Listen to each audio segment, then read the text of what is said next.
ټولو کې ګران ترین شي سره پروردگار امتحان خلی خدای خالص ترین پاک ترین قربانی دنا قبلوی.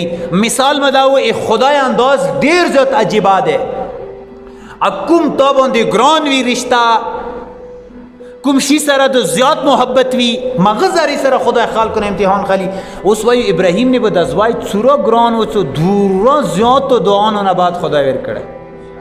خدای چا زری سره امتحان واخستل ابراهیم نه ای مغز وی زری سره چټولو کې ونګران.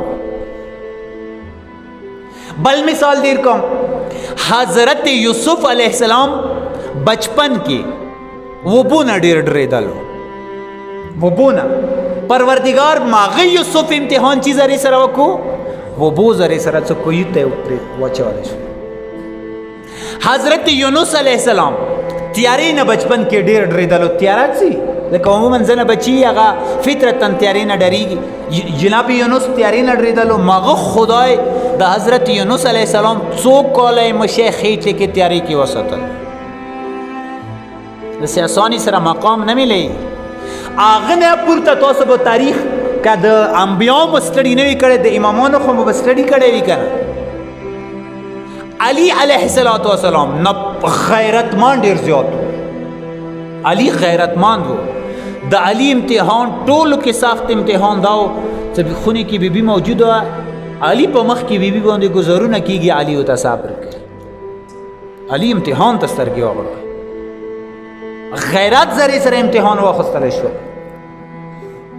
مولا حسین د بیبي زهرا وصیتو کې استاد ته حسین مولا امیر المؤمنین ته علی جان ایموز وای ورکولی کې ډیر ایمو حسین د ډیر تګی کیږي اتن دی خیال به ساتي. هغه حسین څخه بچپن نه هغه تګی کې دو زیات مغه پروردگار د حسین امتحان چی زری سره واخستل تن دی زری سره. زکه مې خبره کوم ذمہ داری سره عادت کوم. تاسو وقسوی مقتلو کی وقسوی لحوب کی وقسوی تاسو نفس المحموم کی وقسوی دا جمله تو حسین خپل شیا آخری وخت کی دی خبرې باندې یاد کړی دی. سو شیاو کله او بچی کوئی خامخا یاد وساتوي زه ډیر زیات تګم. مغه خدای امتحانی تندی زری سره واخستلو. ای حسین امتحان. مولا امام سید سجاد څورو غیرتمند شخصیاتو. مغه امام سجاد امتحان غیرات زری سره واخستل شول.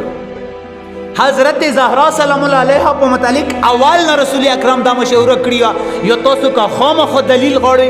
سوره مبارک کې دهر وقت سوی سوره حل عطا سوتی ہے. حضرت زهرا سوال کوله او ډیره سخته اچا په مخ کې سوال کوله. مغه پروردگار زهرا بیبي باندې د سی وخت راوستلو څه مین امتحان داو.